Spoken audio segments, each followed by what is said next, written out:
Welcome to Virtual Scale Modelling. This is part 10 of the MENG 9A52-2 Smerch Russian long-range rocket launcher. In part 9 I dealt with the rocket launcher cab unit, which is here.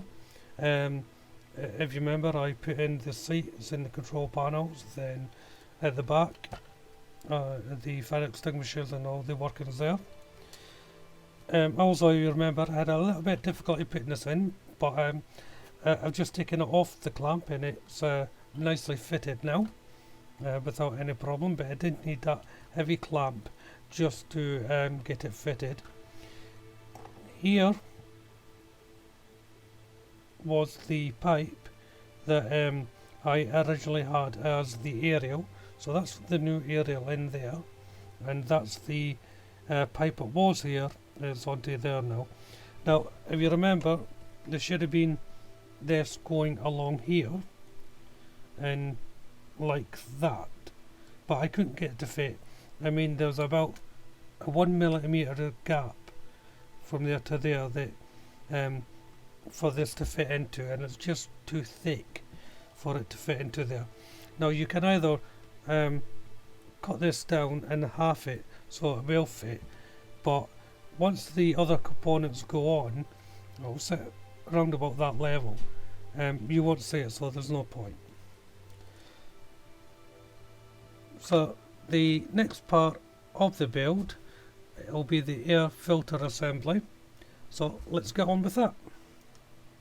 The main part of this is just a couple of little boxes, so just making up the first box now, and the second part of this selection just goes on top and fits onto it.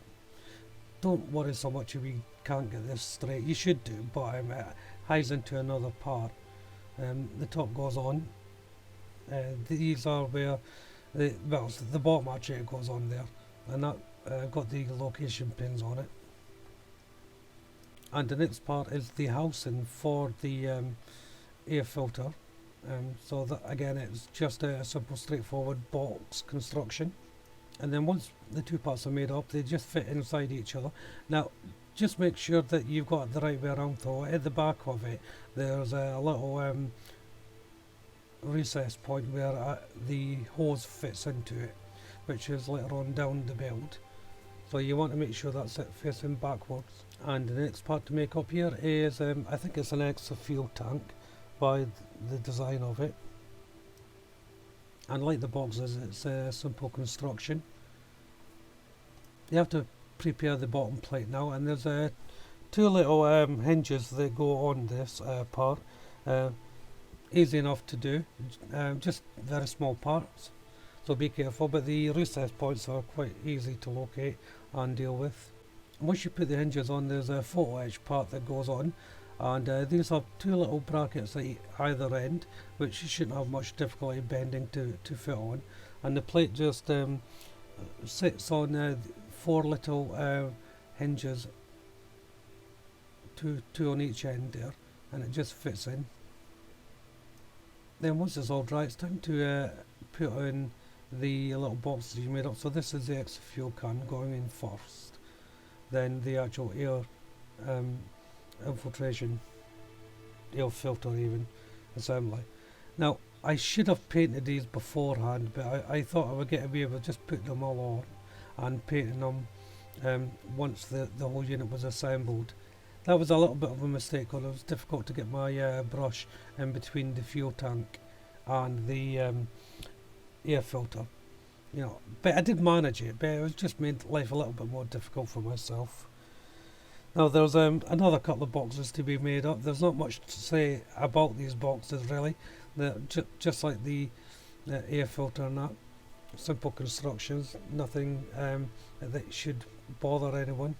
And once you made up the next two boxes, there is a photo etch plate that goes in between them, that just fits on top. Try to get it square.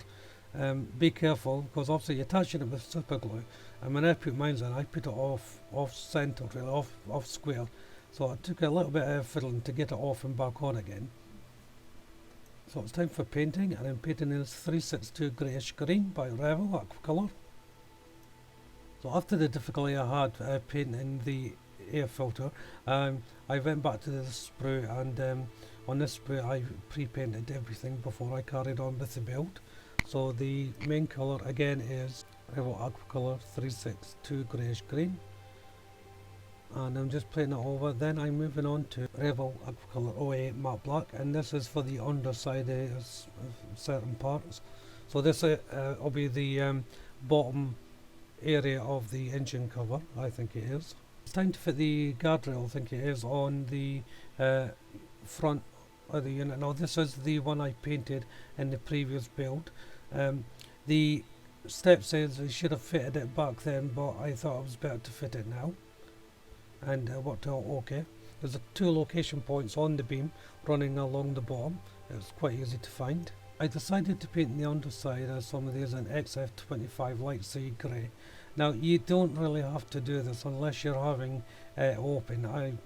I was going to, at this stage I was going to have it open, but we'll get around to that. There's a pipe that runs under and behind the air filter unit, and that's getting painted in Revel Aquacolor 09 anthracite. Now you have to put this on, even though if you're having it closed you won't see it, but there is a reason for this part being there.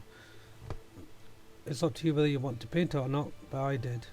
So it was time to do a little bit more sub-assembly. So this is a storage box or toolbox. Now the instructions say put it on at the end, but I thought it'd be easier to handle now before I put it on.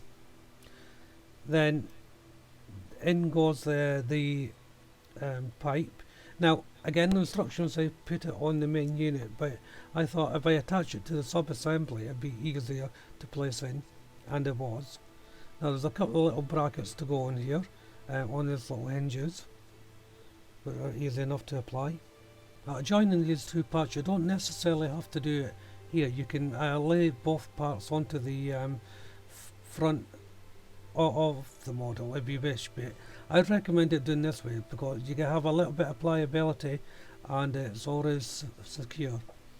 Once they were on, it was back to some photo etch parts, and there's a little grate that has to be painted. So this is painted in Tamiya's XF56 metallic grey.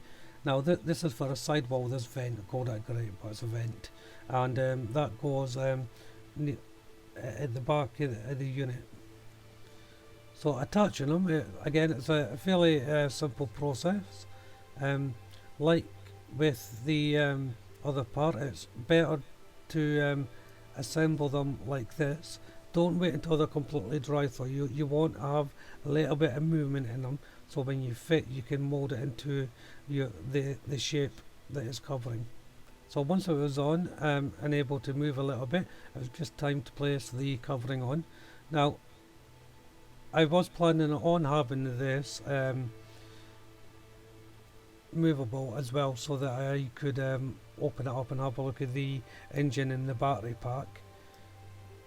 And the last to go on this section is the actual battery pack cover. The engine just butt into the part you've already put on and sits down nice and square. Next I'm putting on the vent that I painted earlier, this little 4H part, and it just lies down into the recess. Shouldn't have any problem there. And once it's on, it's just a matter of slipping it down into place. The two cut out corners just bump against the rail in the boxes, so you shouldn't have any problems with it fitting on that one. And then goes on the top, and then lastly the side piece just fits on. A little bit awkward shape, so it's a little bit difficult to hold, but once you get your hand around it, it's quite easy to put on. I almost forgot about this part. This is the front cover for the air filter, and it's designed to be on a little hinge, and you can have this open if you wish, but if you've got the other parts on, it should just fit in nice and square, and there it's all on. Going back to the front, it's time to put in the last headlight. Now this is the last headlight that I filled up with the canopy glue, because I lost the glass, and it just pops in there without any fuss. Now you shouldn't have any problems here, but things happened, and I had a problem. So I've managed to drop it. I was putting on a little handle off camera, and it fell on the floor and the whole thing fell apart. So the cab unit's off, the skirts came off, the brackets came off. So it's a bit of a disaster at the moment. So I'm just trying to put things back together. I've lost a main holding bracket here. It's snapped off. It sits up there. There's a little bit of it there. I have glued it back together. Let's see whether I'm probably not even going to get this lined up now. Might need a bit of filler. So I'm going to put this back on. This is the pipe I took off. There wasn't enough room, I don't think, when I was building this part up, as I said before. But I need, looking at it, I need something to purchase onto that now to hold it steady. And I think this pipe will actually do it. Now the glue's not 100% bonded yet. Yeah, it's a bit tight now. But it will hold a bit better when I try and manoeuvre this into position. So I'm just going to snip this end off. I'll just get that in camera shot. That little bit was stopping it from going in. It's one of the reasons why I took it off. And snapped my ladder as well by the look of it. Oh, it's all going wrong. But again, these are my mistakes. Didn't mean to drop it. And you can learn something from that. You know, don't drop it. So I've dry fitted it, a little bit better now. Now, the first time I dry fitted this, it fitted in perfectly. Let's see, now I've put cement on it. Let's see whether that'll fit in. I'll have to be very careful here not to snap it, particularly the ladder as well. The actual cab itself is sitting okay. Okay, I think that's worked. There we go. Yeah, that's worked out a little bit better. There's a tiny bit of gap here, and a little bit of gap there. But on the whole, considering it was almost destroyed. Yeah, so even putting this pipe back on, that did help with the fit. But as you can see, you can't see it anyway if it was meant to be on there, so I don't see the point of being on there. I've also, when I put these on, the intention wasn't to cement them in place, but I've now cemented them in place after the fall, because I thought I'll make it more sturdy if I drop it again. So that's all cemented in place. So all the little bits extra work with the batteries and that, you can't see now, which is a shame. But as long as I get the overall unit looking okay, I can live with that. So I'm just going to hold these two ends into position while it goes off. So back to the build, and it's onto the clear parts. These are the side lights, which are getting painted in Revel Aquacolor 730 or clear orange. Now there was a couple of little gaps at the end there, so I'm going to have to fill these.